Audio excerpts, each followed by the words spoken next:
Hello guys, আসসালামু আলাইকুম। তো কেমন আছো তোমরা? আশা করি ভালো আছো। আল্লাহর রহমতে আমিও অনেক ভালো আছি। তো ভিডিওটার মেন টপিক হচ্ছে স্কট ভার্সেস সোলো খেলে কিভাবে আমরা ম্যাচ ভুইয়া করতে পারি। তোমাদেরকে এই টিপস এন্ড ট্রিক্স দেবো। ফুল ভিডিওটা মনোযোগ দিয়ে দেখো, না দেখলে কিন্তু শিখতে পারবা না।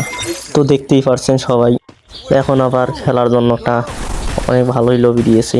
লবি না কি বলে জানি না, তো ভালোই লাগছে। সবাই ট্রেনটার কাছে যে উড়ে আসতেছে, অসাধারণ।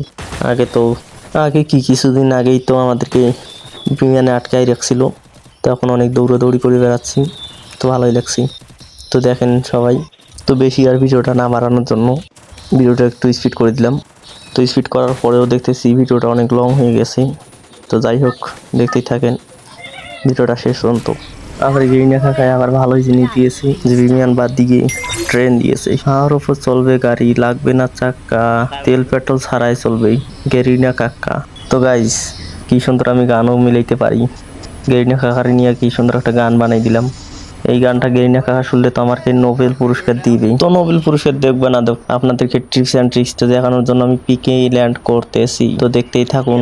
আমাদেরকে পিকে ল্যান্ড করতে হবে ম্যাচটি উইয়ে করার জন্য, সোলো ভার্সেস স্কট খেলে। তো এই জায়গায় আমি একটু স্পিড করে দিলাম। তো শেষ পর্যন্ত আমি মাটিতে নেমেই পড়লাম, নেমেই একটা গানে দেখালাম, গানটা নিয়ে নিলাম। তো দেখতেই পারছেন আশেপাশে কোনো এনিমি নেই। তো না থাকলে কি হবে, আমাদের চোখ জোড়া দুইটা দিয়ে দেখবো কোথায় আছো তোমরা। তো অবশেষে একটা দেখতেই পেলাম। ওইকে মারার জন্য আপ্রাণ চেষ্টা করতেছি, দেখি মারতে পারি কিনা। তো আমি তো একটা উচ্চত মানের প্রো প্লেয়ার, মারতে তো পারবোই। তো পিছন দিক দিয়ে মারতেছে আমাকে, তারই মনে হয় টিমমেট। তো গ্লুয়াল ফেলে পিছনের প্লেয়ারটা থেকে একটু কভার নিলাম। এবার একে মারবো উড়া ধুরা, ঘক ঘক ঘক ঘক ঘক। তো দেখতেই পারছেন স্কট ভার্সেস সোলো খেলে টিপস অ্যান্ড ট্রিক্স তো দেখানোই যাবে না। সময় যে টিপস অ্যান্ড ট্রিক্স খাটে সেটাও তো না। তো দেখি ও আমারে কিভাবে মারটা দিছি। হেডশট তো মারতেই পারে না, আমার হেলথ কম ছিল তো তাই মার দিছি।